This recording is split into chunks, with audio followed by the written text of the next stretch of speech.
দেখা যাচ্ছে ভালোভাবে? এটা হচ্ছে আমাদের ডেল্টয়েড। ডেল্টয়েডকে এরকম রাউন্ডেড করতে হইলে সবার আগে জানতে হবে যে কিভাবে আমাদের ডেল্টয়েড রাউন্ডেড হবে। সো ডেল্টয়েডের পার্ট হচ্ছে তিনটা। এটা হচ্ছে ফ্রন্ট পার্ট, এটা হচ্ছে মিডিল পার্ট, আর এটা হচ্ছে পিছনের পার্ট। সো তিন পার্ট মিলেই আমাদের শোল্ডার রাউন্ডেড হয়, মানে চাঁদের মতো গোল হয়। সো আমরা কি করি, ব্যায়াম করার সময় সবচেয়ে বেশি ফোকাস করি আমাদের ফ্রন্ট শোল্ডারের ওপরে। সো ফ্রন্ট শোল্ডারের ওপরে যদি আমরা বেশি ফোকাস করি তাহলে এই দিকে কমে যাবে। সো আমরা কি করি, সাইড রাইজ করি মিডিল হেডের জন্য, কিন্তু আমরা সবসময় ফাঁকি দিয়ে আসছি রেয়ার ডেলকে। রেয়ার ডেল করার জন্য আমরা কি করি, অনেক সময় এই যে পেক ফ্লাইয়ে রিভার্স পেক ফ্লাই করি। রিভার্স পেক ফ্লাই করলেও আমাদের রেয়ার ডেল্টের ওপরে ফোকাস করে।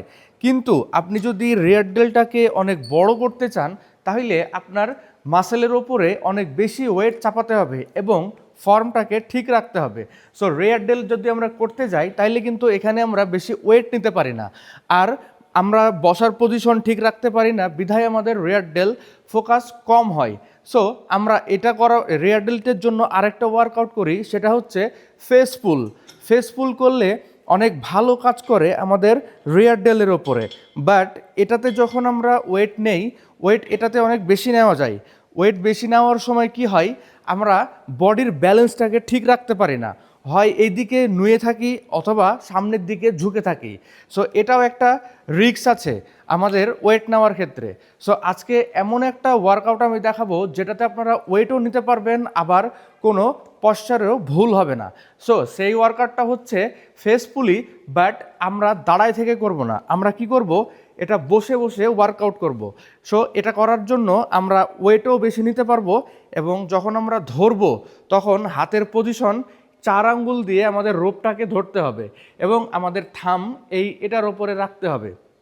রেখে এটাতে আমরা বসে পড়ব। বসার সময় আমাদের পা একটা জায়গায় ফিক্সড রাখতে হবে। রেখে আমরা বডিটাকে সোজা করে রেখে চেস্ট আপ করে নিব এবং হাতটাকে উপরে উঠাবো।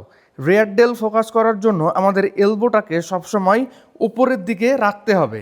এভাবে যদি আমরা করি তাহলে আমাদের বডি নড়াচড়ারও কোনো পসিবিলিটি থাকবে না। ফিক্সড বডি রেখে আমরা আস্তে আস্তে ছাড়বো। ছাড়ার সময় খেয়াল রাখতে হবে হাত যেন এইভাবে ফুল না যায়। ফুল চলে গেলে আমাদের রিয়ার ডেল থেকে টেনশন চলে যাবে।